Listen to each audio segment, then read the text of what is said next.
Assalamualaikum warahmatullahi wabarakatuh dan selamat sejahtera kepada pelajar-pelajar tingkatan 5 SMK Pemajaya. Okey, hari ini cikgu akan sambung lagi perubahan tenaga dalam tindak balas eksotermik dan juga endotermik. Okey, jadi cikgu akan terus sambung. Okey, bermula dengan tindak balas eksotermik dahulu. Okey, mula-mula kita tengok profil tenaga untuk tindak balas eksotermik. Okey, kalau kita tengok profil tenaga, profil tenaga dia akan ada, yang pertama sekali dia akan ada apa ni? Ini ialah garisan tenaga. Okey, ini garisan tenaga. Kemudian dia ada aras tenaga bagi bahan tindak balas dan juga aras tenaga bagi hasil tindak balas. Itu yang kedua. Okey, seterusnya kalau kita tengok pada tindak balas eksotermik ini, okey, pada tindak balas eksotermik ini kita lihat, bagi semua tindak balas, bagi semua tindak balas, sebelum berlaku tindak balas ataupun bila tindak balas bermula, tenaga akan mula diserap. Bila tindak balas bermula, apa yang berlaku mula-mula sekali ialah tenaga haba akan diserap. Okey, tenaga haba yang diserap ini kalau kita tengok nilainya, tandanya ialah positif, tenaganya ialah positif. Dan setelah itu dia akan berlaku apa? Dia akan berlaku pembebasan tenaga haba. Okey. So mula-mula tenaga haba diserap untuk apa? Memecahkan ikatan. Kemudian tenaga haba dibebaskan untuk membentuk ikatan. So ingat balik yang lepas, pelajaran yang lepas. Tenaga haba ini diserap untuk memecahkan ikatan dan seterusnya. Tenaga haba yang dibebaskan ialah untuk membentuk ikatan. Kan? Okey. So seterusnya, kita lihat. Right. Kita nak tengok dalam tindak balas eksotermik ini, kita lihat sama-sama. Tenaga haba yang diserap bermula daripada aras yang ni, sampailah puncaknya. Bermula daripada aras tenaga bahan tindak balas sampailah ke puncaknya. Okey, sampai ke puncaknya. Itu ialah tenaga haba yang diserap untuk dia memecahkan ikatan. Dan seterusnya, kita lihat dekat bahagian yang sebelah lagi. Mana warna aku nak guna? Okey, saya gunakan warna kuning lah. Warna kuning, merah. Okey, daripada sini pula. Okey, daripada sini. Ini ialah tenaga haba yang dibebaskan semasa berlakunya pembentukan ikatan. Okey, yang hijau ni ialah tenaga haba yang diserap. Okey, cikgu padamlah ni. Okey, tenaga haba yang diserap. Yang ini ialah tenaga haba semasa membentuk ikatan. Okey, so dia bebaskan tenaga. Okey, kalau kita lihat, daripada profil tenaga kita dah nampak. Tenaga haba yang diserap adalah lebih banyak ke lebih sedikit ataupun lebih rendah? Lebih rendah ke lebih tinggi? Dia adalah lebih rendah daripada tenaga haba yang dibebaskan. Okay. So tenaga haba yang diserap ni dia sedikit kan. Kamu tengok dia punya garisannya pendek. Dan kalau kamu tengok tenaga haba yang dibebaskan adalah lebih panjang. So kat situ maksudnya oleh kerana dia pendek, so tenaga haba yang diserap adalah lebih rendah berbanding tenaga haba yang dibebaskan. Okey, jadi kat sini, dekat sini, okey, kalau kamu lihat, dekat sini nanti, dia punya delta H-nya, akan bertanda negatif ke positif? Delta H-nya akan bertanda negatif. Dia akan bertanda negatif. Sebab apa? Sebab yang positif yang negatif ni, negatif ni nilainya lebih besar daripada yang positif.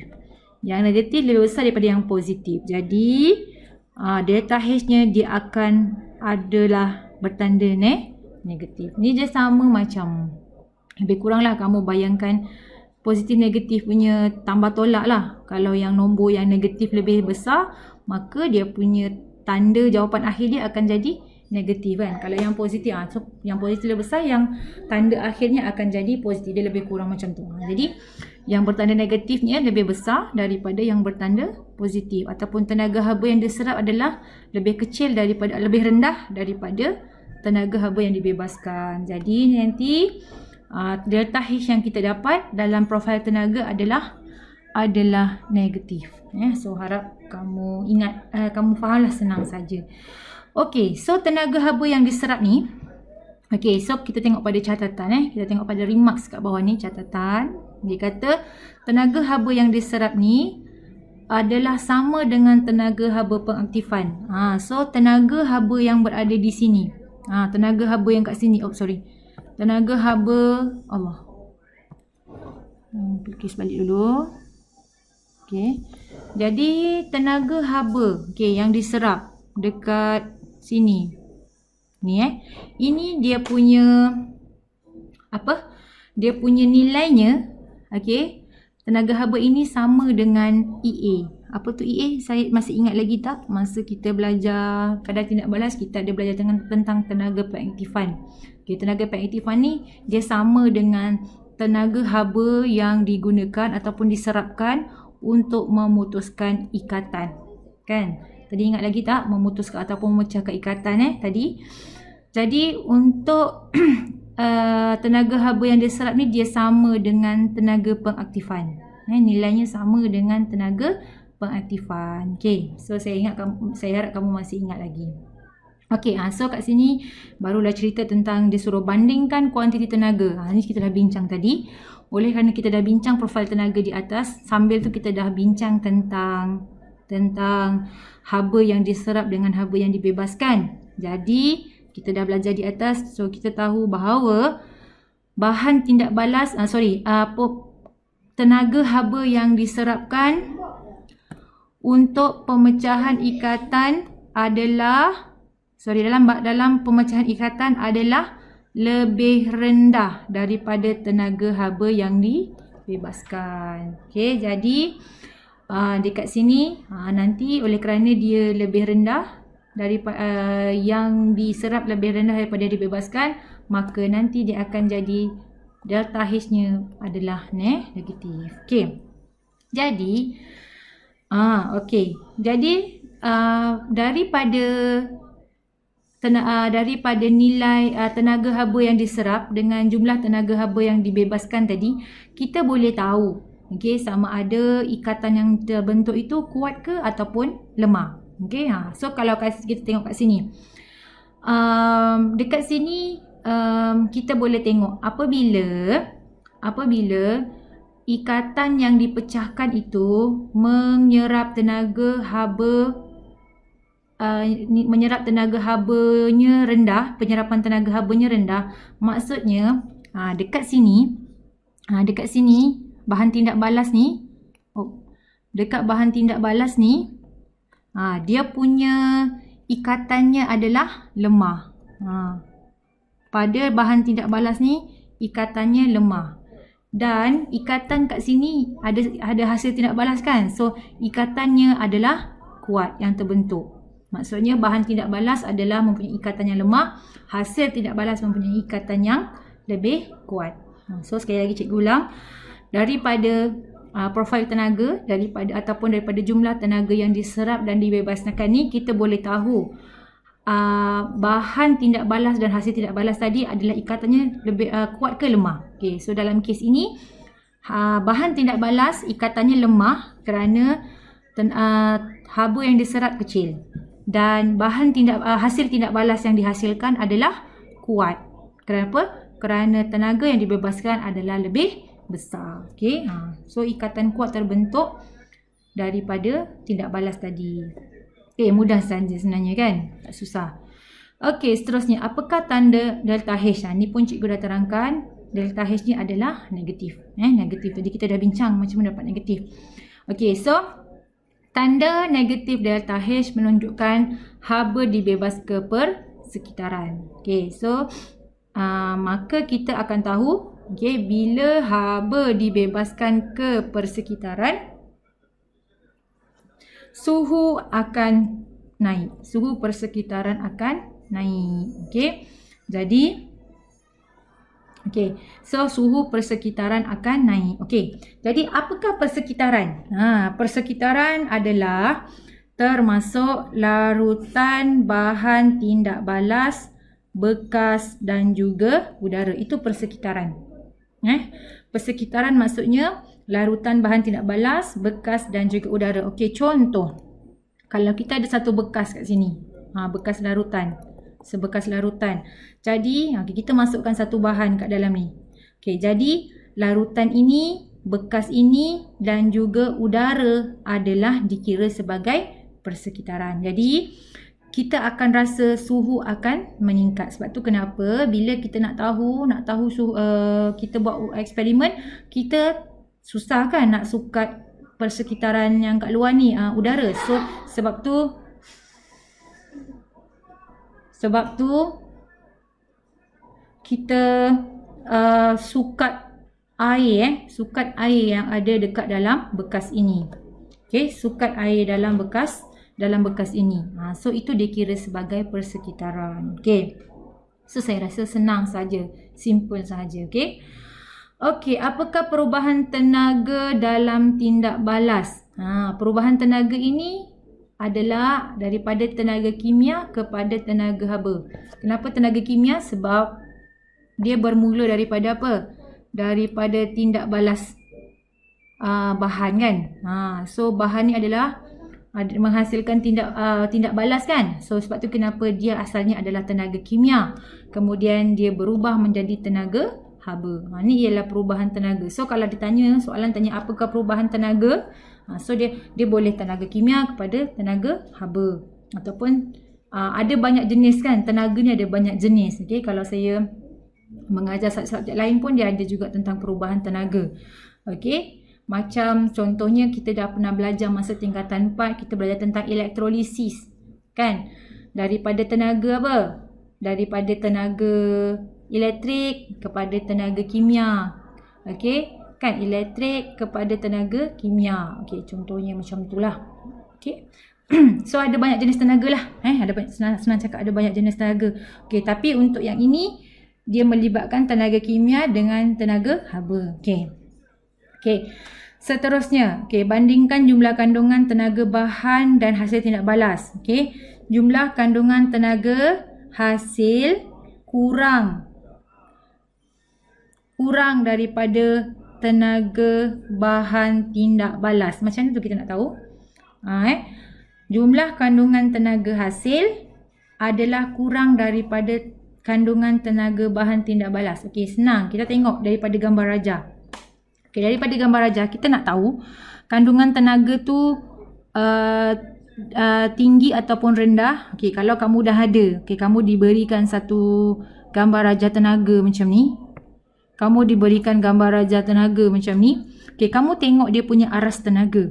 Kalau aras tenaga untuk bahan tindak balasnya tinggi, maksudnya apa? Maksudnya kandungan tenaga bagi bahan tindak balas adalah lebih tinggi.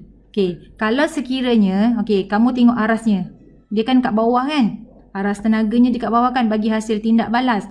Maka kita tahu bahawa jumlah kandungan tenaga bagi hasil adalah rendah. Okey, jadi bagi exothermic, bahan tindak balas mempunyai tenaga yang lebih banyak.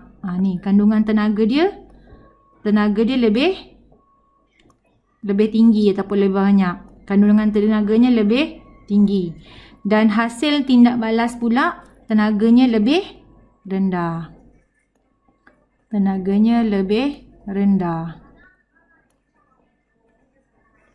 Okey, so jumlah, sebab tu itu yang elaboration kepada cerita di atas. Ini ialah elaboration kepada cerita di atas, di mana-mana dia kata kandungan tenaga hasil kurang daripada jumlah kandungan tenaga bahan tindak balas. Okey, maknanya hasil adalah tenaganya lebih rendah berbanding dengan bahan tindak balas.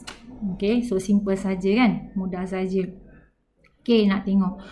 Okey, jadi apabila dalam soalan kadang-kadang dia suruh kamu lukis rajah aras tenaga untuk tindak balas. sama ada exo ataupun endotermic kan. Okey, jadi cikgu padamkan dahulu. Okey, step by step kita belajar step by step. Okey, nanti dekat belakang ada soalan, kamu buat soalan untuk melukis aras tenaga. Okey, jadi sekarang benda pertama yang kamu kena lukis ialah dia punya paksi tenaga. Ini paksi tenaga paksi tenaga, kemudian kamu labelkan perkataan tenaga dekat atas.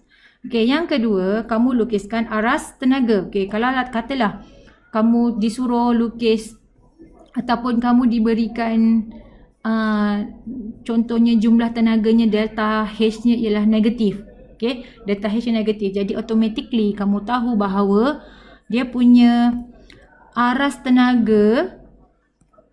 tenaganya bagi bahan tindak balas mesti berada di bawah dan aras tenaga bagi hasil tindak balasnya adalah di bawah.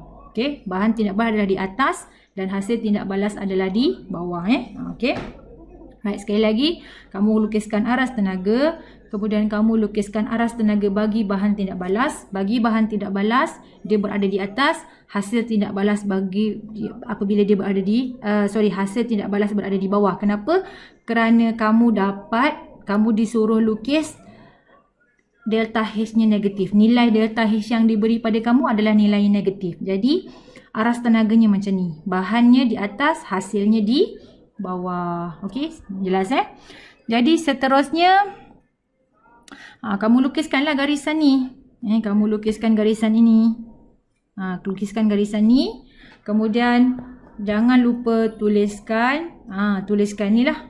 Dia akan ada berapa nilai. Contohnya delta H sama dengan negatif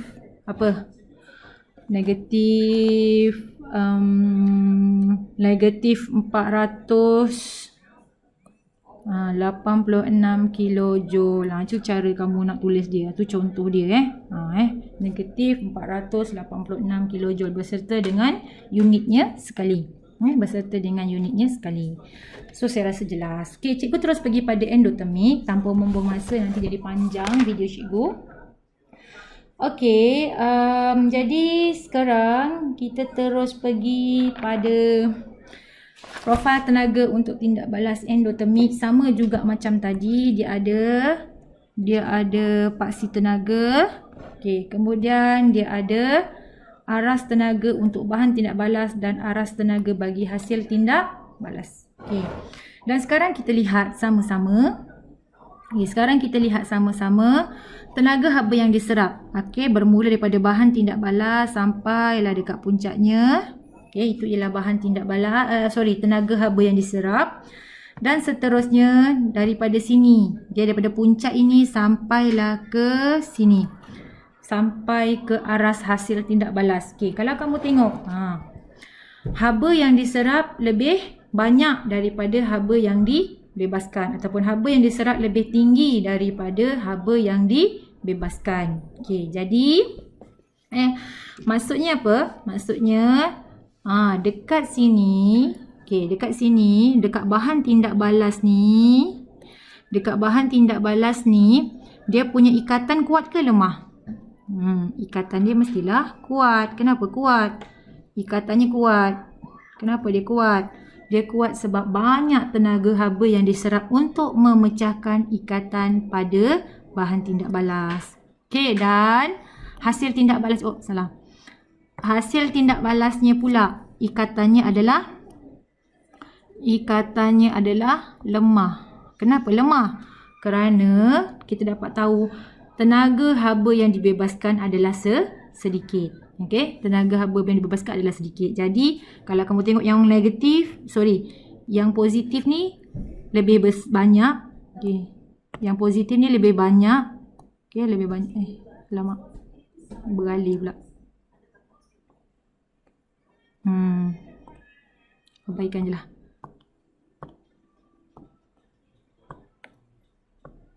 Okey, abaikanlah dia. Tiba-tiba pula dia keluar. Okey. Okey. Kat sini cikgu lukiskan sekali lagi. Okey, so kalau kita tengok kat sini, dia lebih panjang kan, berbanding yang positif dia lebih panjang daripada yang negatif kan. Jadi kita tahu akhirnya kita akan dapat delta H-nya adalah positif. Okay. So dia samalah macam operasi tambah tolak bagi nombor integer, negatif positif kan. Kat sini yang positifnya lebih panjang, yang negatifnya lebih pendek, so hasilnya adalah positif. Okay, so saya rasa tak ada masalah yang tu. Cikgu teruskan lagi. Okay, kita teruskan lagi dengan kuantiti haba. Okay, cikgu dah cerita pun tadi, kuantiti haba yang diserap adalah lebih tinggi kan. Tenaga haba yang diserap adalah lebih tinggi daripada tenaga haba yang dibebaskan. Jadi, ikatan bagi bahan tindak balas adalah lebih kuat daripada ikatan hasil tindak balas, bahan tindak balas yang dihasilkan. Ni cikgu dah labelkan juga di atas ni, cikgu baca saja. Okey, bagaimana haba tindak balas diperolehi? Haba tindak balas diperolehi adalah perbezaan antara tenaga haba yang diserap dengan tenaga haba yang dibebaskan. Ni. Macam mana dapat delta H? Delta H adalah perbezaan antara tenaga haba yang diserap dengan tenaga haba yang dibebaskan. Okay, so saya rasa tak ada masalah juga nak faham tu. Itu pun cikgu dah terangkan, cikgu terangkan dalam bentuk garisan tadi. Okay, macam kita buat operasi tambah tolak saja. Tambah tolak saja. Jadi yang positif lebih besar, lebih panjang, jadi hasil akhirnya ialah positif. Kalau yang exothermic tadi, yang dibebaskan, yang diserap adalah lebih pendek, yang dibebaskan adalah lebih panjang garisannya, so dia punya delta H-nya akan jadi negatif kan untuk exothermic. Ni adalah endothermic kan yang cikgu tunjuk ni. Okey, so itu dia. Okey, seterusnya. Okey, kita lihat tandanya. Okey, kita dah terangkan tadi, tandanya adalah negatif. Positif. Okey, salah sebut. Okey, tandanya adalah positif. Okey.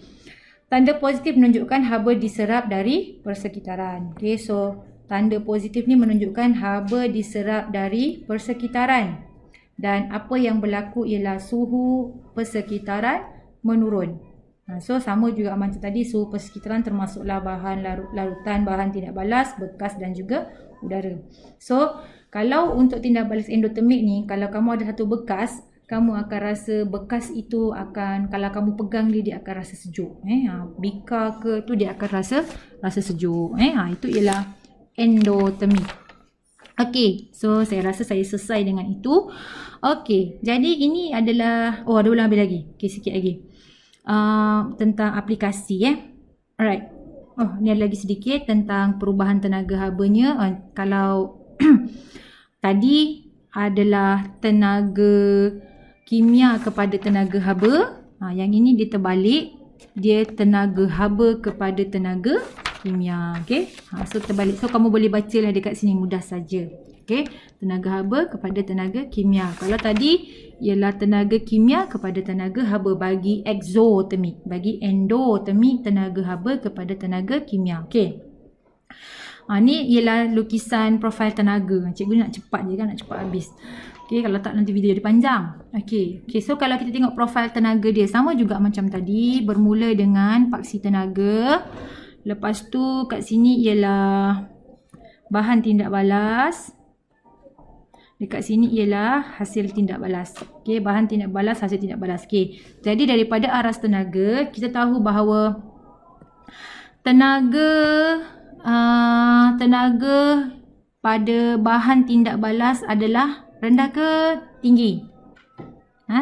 Hasil kan kamu dah tengok kat atas kan? Cikgu dah terangkan tadi. So, tenaga bagi bahan tindak balas rendah ke tinggi? So, yang ini dia punya haba tindak balas, tenaga tindak balasnya adalah rendah. Rendah. Okey, kemudian tenaga, cikgu labelkanlah tenaganya rendah. Tenaga rendah sebab apa? Sebab tu kita nak tahu dan kita lukis dia berada di sebelah bawah. Kemudian hasil tindak balas. Okey, hasil tindak balasnya adalah tenaganya tinggi ke rendah? Tenaganya adalah tinggi. kan. Sebab itulah dia punya dalam lukisan dia yang bahan tindak balas di bawah, yang hasil tindak balasnya berada di atas. Okey, sebab tenaga bagi bahan tindak balas adalah rendah dan tenaga bagi hasil tindak balas adalah tinggi. Okey, sekali lagi cikgu ulang. Okey, bahan tindak balasnya tenaganya adalah rendah. Okey, dia rendah. Okey, kemudian hasil tindak balasnya adalah tenaganya adalah tinggi. Okey. Seterusnya kita pergi pada aplikasi. Okey, aplikasi tindak balas eksotermik dan endotermik dalam kehidupan. Yang ini ialah pek panas. Pek panas dia adalah tindak balas eksotermik. Okey, cikgu pergi sekali limbas saja. Okey, kat sini apa yang berlaku dalam pek panas? Dalam tu ada kalsium klorida kontang dalam air dan membebaskan haba yang seterusnya menyebabkan suhu meningkat. Menyebabkan suhu akan meningkat. Okey, ini ialah tindak balas eksotermik. So, kamu boleh lukis aras tenaga dia. So, daripada tindak balas ni, mana dia? Daripada tindak balas ni, okey, kamu boleh lukis dia punya aras tenaga. Okey, aras tenaga dia macam mana? Ini ialah eksotermik kan? So, macam biasa. Okey, cikgu tunjuk sedikit macam mana nak lukis dia. Okey, ini, alamak, cari tempat kosong Jadi nak cepat sebenarnya. Okey, ini aras dia punya tenaga. Kemudian, dia punya bahan tindak balasnya adalah berada di atas. Kemudian, hasil tindak balasnya berada di bawah. Okey, bahan tindak balas berada di atas, hasil tindak balas berada di bawah. Sebab dia ialah eksotermik. Okey, lepas tu, macam biasa kita akan buat tu. Okey, dekat sini nak tulis apa? Kita kena tulis dekat sini kita tuliskan. Kita tuliskan. Tak nampak lah kan? Cikgu lukis tempat lain lah, kecil sangat ni tempat ni. Okey, nak cepat ni. Okey, cikgu ni buat kat bawah sikit. Okey, ni kita buat mula-mula ialah paksi tenaga. So, tulis tenaga. Kalau kamu dapat tu cikgu gunakan tu. So, oleh kerana kita tahu dia adalah delta H adalah negatif, maka dia adalah eksotermik. Bila eksotermik maksudnya bahan tindak balas ada di atas, hasil tindak balas ada di bawah. Okey, buat macam ni. Okey, dekat sini nak tulis apa? Kita tulis dia punya hasil bahan tindak balas lah. CaCl2. Macam tu nak tulis. Kemudian kat bawah ni tulis apa? Hasil tindak balas. Okey, hasil tindak balasnya. Okey. So dia jadi alamak. Tuliskanlah. Mana ni? Okey, dia jadi Ca2+ campur dengan 2Cl negatif kan? So dia jadi delta H-nya berapa? Delta H-nya ialah negatif 83 kilojoule. Macam itulah lebih kurang. Macam itulah lebih kurang dia punya gambar raja aras tenaga dia So alright.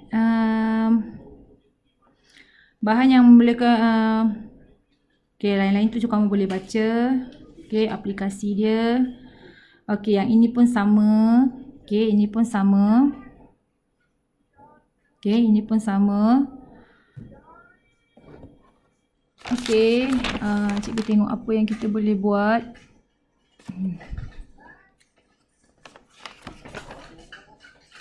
Okey. Kita tengok yang dekat sini pun sama juga. Nanti ada latihan kat bawah kat belakang tu ada latihan cikgu tengok ada latihan kat belakang. Okey, so sama juga macam ni kamu buat tulis tenaga. Kemudian kat sini oleh kerana dia ialah endotermik, maka dia punya bahannya di atas, hasilnya berada di bawah. Okey, ada kat belakang ada soalan tu. So kat sini tuliskan dia punya bahan tindak balas NH4NO3. Okey, hasilnya ialah NH4 plus tambah NO3 minus. So itu dia. Kemudian delta H-nya, delta H sama dengan plus 26 kilojoule per mol. Kita ikutlah unit dia. Tadi lupa. Cikgu tulis tak? Oh, tak tulis. Kilojoule per mol. Okay. So terlupa nak tulis. So tulis dengan lengkap. Okay. So itu ialah bagaimana melukis aras tenaga. Okay. Pada muka surat yang berikutnya, tak silap cikgu muka surat 156. Okay. Muka surat 155.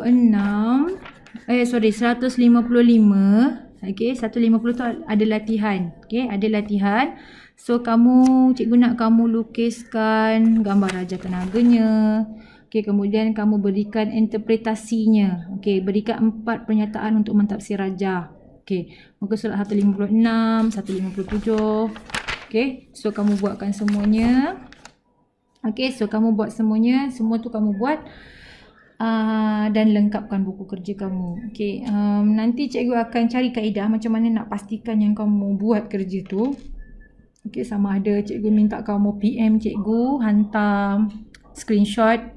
Okay, cikgu cubalah fikirkan macam mana. Tapi cikgu harap kamu jujur pada diri kamu sendiri. Kamu lengkapkan semua kerja yang cikgu bagi. Okay, itu saja untuk hari ini. Okay, selamat belajar. Terima kasih. Assalamualaikum warahmatullahi wabarakatuh.